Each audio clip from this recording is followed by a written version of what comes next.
Let's talk about the single most energy-hungry organ in your entire body, your brain. What happens when its power supply suddenly gets cut? We're not talking about a simple power outage. We're talking about a full-blown medical emergency, an energy crisis happening right inside your head. This is the story of severe hypoglycemia.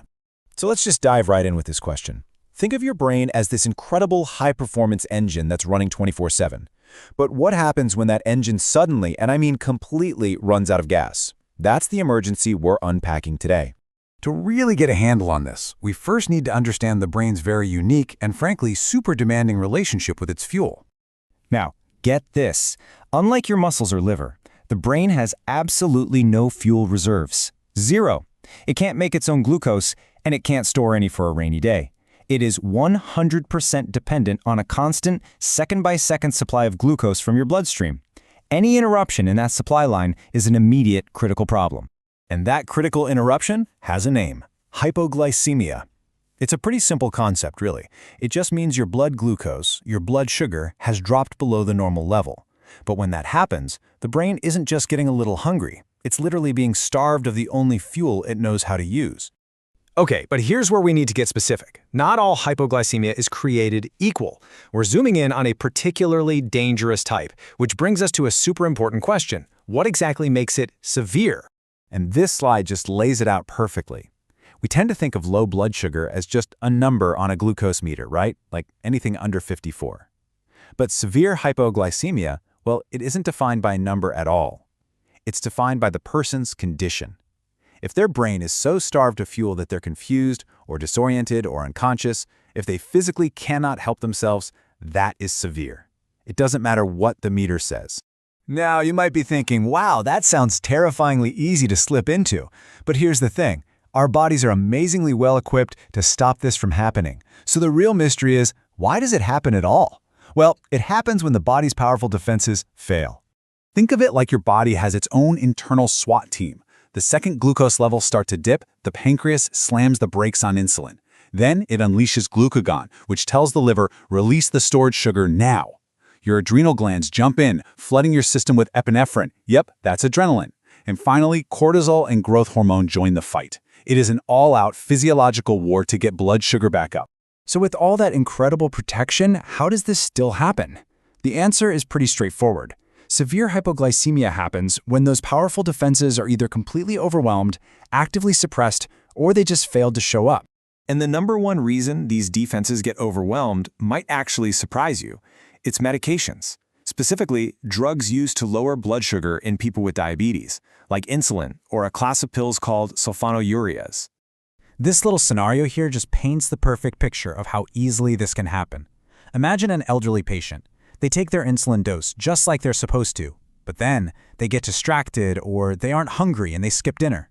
Well, that insulin is still working, pulling sugar out of the blood, but with no new sugar coming in from food, the levels just drop and drop and drop, overwhelming the body's defenses while they sleep. Now, while medications are the most common cause by far, they're not the only culprits. You can have rare tumors that just pump out insulin nonstop, or critical illnesses like sepsis that basically shut down the body's ability to make glucose. You can even have hormone deficiencies.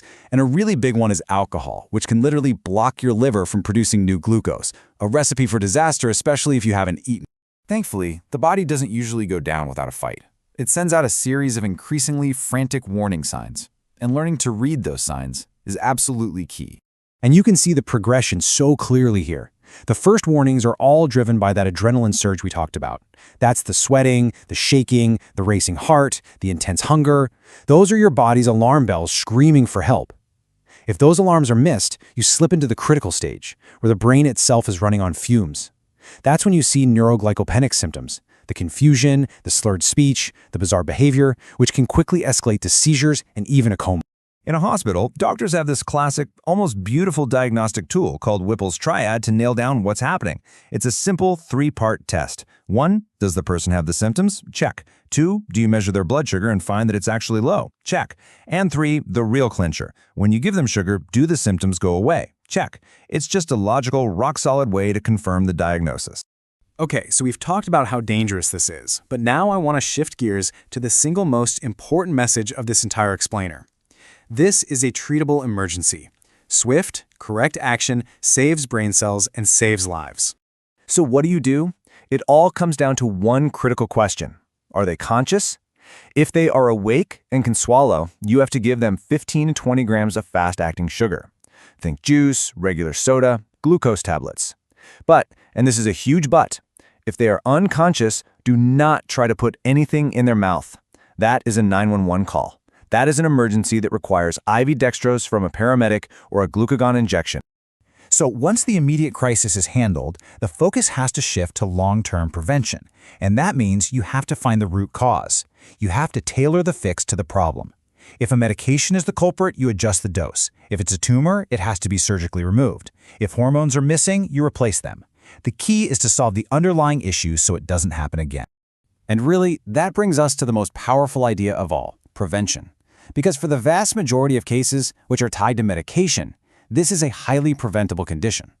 It all comes down to patient education about how their meds work with meals, sticking to regular meal schedules, and using incredible technology, like continuous glucose monitors, which act as a 24/7 guardian angel.